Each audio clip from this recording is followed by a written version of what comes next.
Assalamualaikum warahmatullahi wabarakatuh. I'm Reski Ramadhani from class D. So in here, I'm going to explain about personal experience that awakes student to speak. But before we are going to explain about our topic, we have to know in this page. Before we are going to ask about personal experience that awakes student to speak, as we can see in here, we have to know what the meaning of speak. So in here, we can see according to Lados in Nunan 1991, number 23, that speaking is an activity to explain someone in a certain situation or an activity to report something. And then for another thing, we can see according to Tarigan 1990 number 8 that speaking is a way to communicate that influence our daily lives. Okay, next in here, we can see the reasons why students don't want to talk. It's because so many reason and a factor that a student don't want to talk, which is with friends or with a teacher. In here, as we can see, factors that influence speaking ability consist of internal and external factors. So in here we get a two factor, internal and external. Next, internal factors include motivation, self-confidence, and interest, while external factors involve the environment and using the mother tongue. So next page in here, as we can see, what causes students not to dare to ask the teacher. There are 10 causes for so many causes, but there is a factor that I got, which is number one, afraid of being wrong.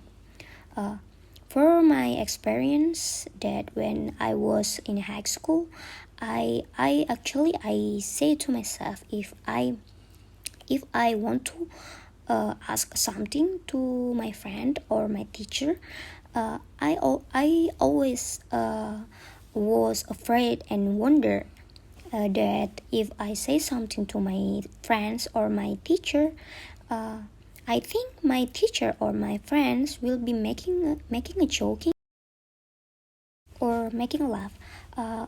Next, number 2, no self-confidence. As you cannot believe yourself, that you always believe that I can do that. So you cannot make a confidence to yourself.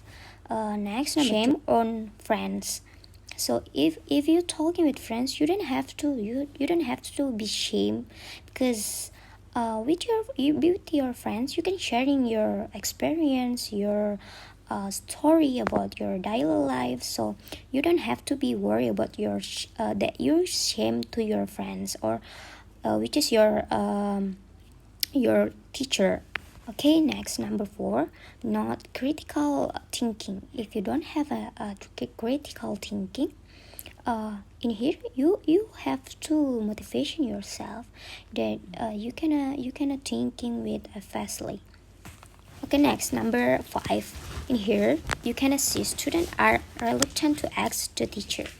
And next, sometimes teacher compare students so that students are lazy to ask a question. Next, fear of being laughed. My experience that I wonder if my friends laugh for what I ask to my friend or for my teacher will be make afraid too much. And next, afraid to express opinions.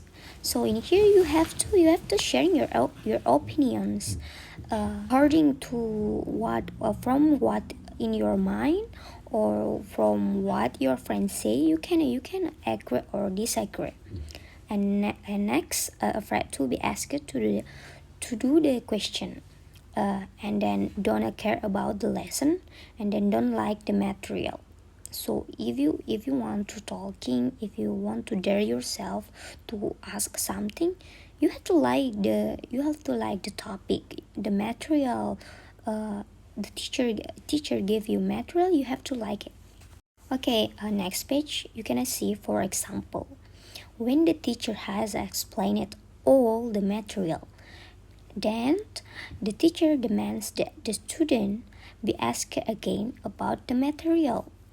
And then while the student cannot express his opinion, one of the factors could be because the student is afraid of being laughed at by his friends or belittled by his teacher.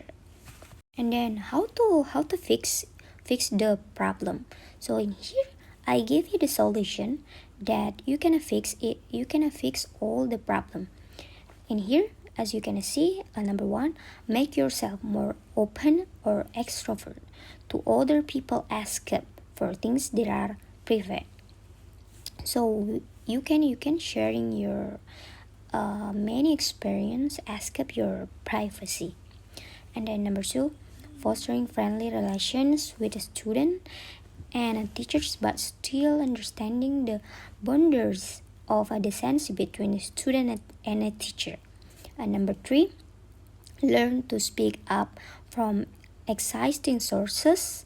For example, social media. Social media actually it's so important because in here in social media you can talking with another people. And then number four, instill self-confidence starting early, because in adolescence is the age when children will develop themselves, and then the children will be independent.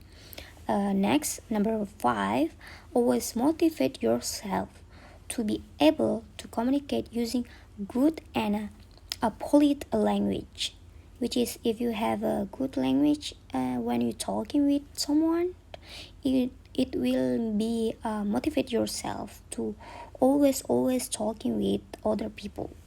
Okay, next, after the solution we get the benefit. So in here, as you see, some of the benefits of an attractive class are that it can guide students to learn better, increase learning efficiency, foster student motivation, make learning more fun and active, make learning easier for students to understand concept and be consistent in learning. Okay, we are going to last page in here, conclusion. So in here, factor inhibiting effective communication can arise from the communicator, the environment, the media, and the communicant. Several factors include psychological limitation, difference in background, and a selective perception. And then this can be done in several ways, namely understanding the recipient of the message, and then adjusting the message to the recipient, and then reducing the number of a message, and then after that choosing the right channel or medium, and then improving communication skill and active class in determined by the activeness of the participant present in the lesson. So communication very necessary. Okay, we are going to very last explain. So here I put some sentence that can motivate yourself. Okay, that's all for me. But before I'm close this explained, I'm going to give you some word, some sentence that can motivate yourself. The quality of your life is the quality of your communication, by Anthony Robbins. Fighting. Assalamualaikum warahmatullahi wabarakatuh.